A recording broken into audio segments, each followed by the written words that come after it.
Thank you for joining me for a brief look at an interesting rural area in southwest Devon. Cornwood is both a village and a parish in southwest Devon, England. It has been primarily an agriculture-based area throughout its history, although in recent decades has also become a bedroom community for people commuting to work in Plymouth.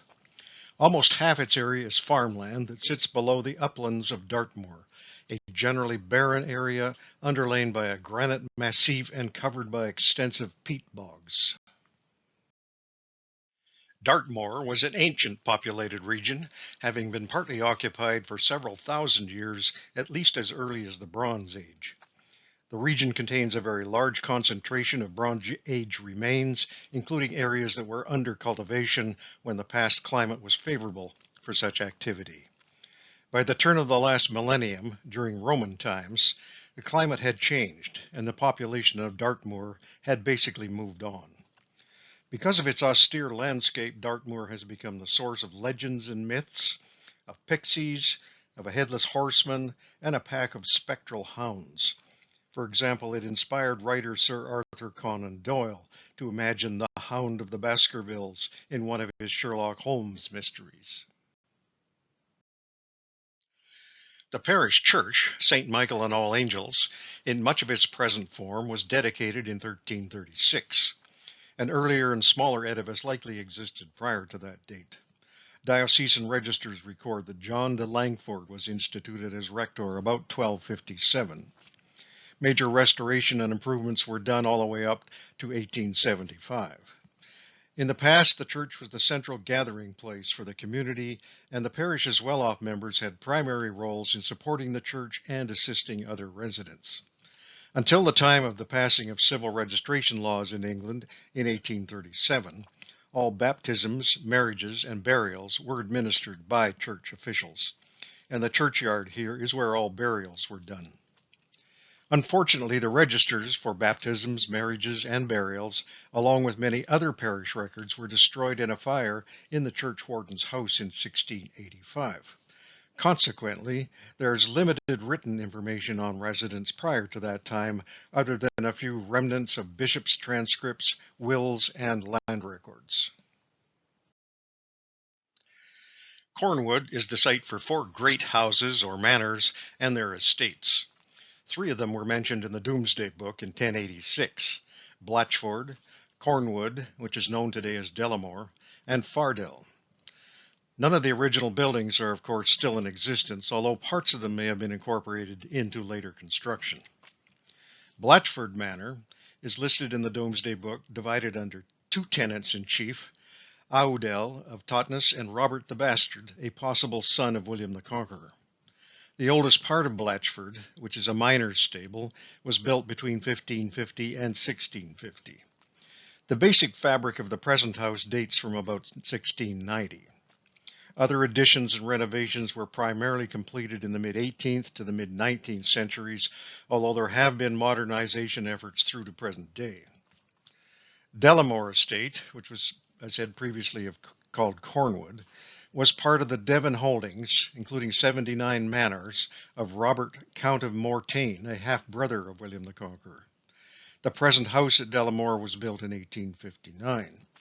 Until recently, it had remained in the same family since 1688, when it was purchased by the Parker family.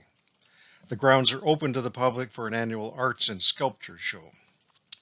Fardell House is listed in the Domesday Book as Ferdendell. It was also part of the Devon holdings of Robert, Count of Mortain. It later became the seat of the Raleigh and Healy families. Sir Walter Raleigh may actually have lived here for a time. Slade dates from the 13th century, although the current house was not built until the 16th century. It was in existence during the reign of Edward I and was shown on its own on the first map of the county of Devon. Farming has been a major part of business activity in the parish over the centuries. The number of farms basically stabilized due to the areal limits of the parish and economic size of landholdings. Farm worker numbers, though, gradually dropped as mechanization took over in the mid-19th century. In addition, there was a shift to more dairy farming in the 1890s, resulting in more specialized farm occupations.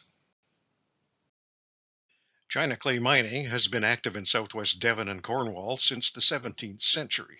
Open pits were developed in Cornwood and the adjacent parishes of Shaw Prior and Plympton St. Mary in the mid 1800s. They became an important employer of Cornwood residents by the 1870s, taking up a quarter of the workforce by the early 20th century. The workforce was reduced during World War I as men joined the military services. Overall employment dropped off after the war and was further impacted during the Depression of the 1920s and also when mechanization took place after World War II. Many women took up work in the clay pits during the war years while the men were away. The present school in Cornwood was built in 1859, its cost principally covered by Lady Rogers of Blatchford. The site itself was donated by Mrs. Praed of Delamore. Nearly 150 students received books courtesy of the Baronet Sir Frederick Rogers. The school served the parish of Cornwood, covering 10.5 square miles and with a population of 1,100 people. Prior to erection of this new edifice, school instruction was carried out in a small building just north of St. Michael and All Angels Church, known as Church House. That building is now a private residence. Today, the once named Cornwood National School is called Cornwood Church of England Primary School. Total enrollment is about 70 students between the ages of 4 and 11, with a capacity of 105. The South Devon Railway, later to become part of the Great Western Railway, arrived in the parish in 1848. The Cornwood station was opened in 1852 and was in full operation for passenger traffic until 1959.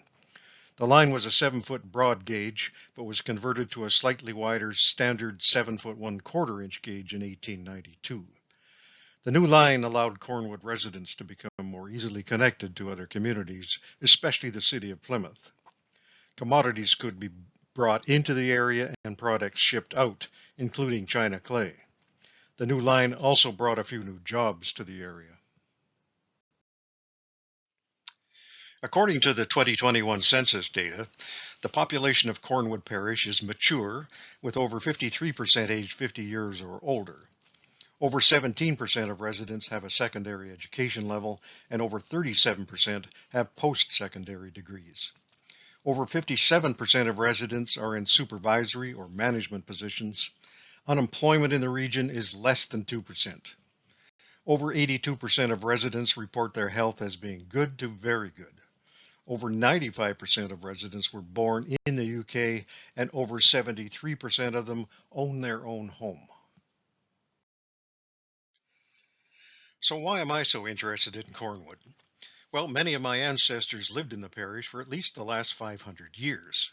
My direct Shepheard line can be traced from the early 17th century, the time of my 9th great-grandfather, until the late 19th century, when my great-grandfather moved with his parents to Torquay on the east coast of Devon. The main residence of several Shepheard generations was East Rook. Part of the house pictured here may date from the late 18th century, when many of the current buildings of the town and parish were constructed. My 5th great-grandfather, Nicholas Shepheard, was church warden at the time 5 of the church's bells were installed. His name was actually set into the bells at the time they were cast. The place of birth for so many of my family made Cornwood a primary place for me to get to know. I was so intrigued by finding a place where I had so many roots that I volunteered to become the online parish clerk for this area and 3 other parishes next door. It's been a delight to learn so much about the area and help other family historians discover information about their Cornwood ancestors as well. There is a very informative publication about the history of the Cornwood area titled The Book of Cornwood and Lutton. It was put together by residents of the parish in 1997. Digital copies can be purchased through the church in Cornwood. Thank you for listening.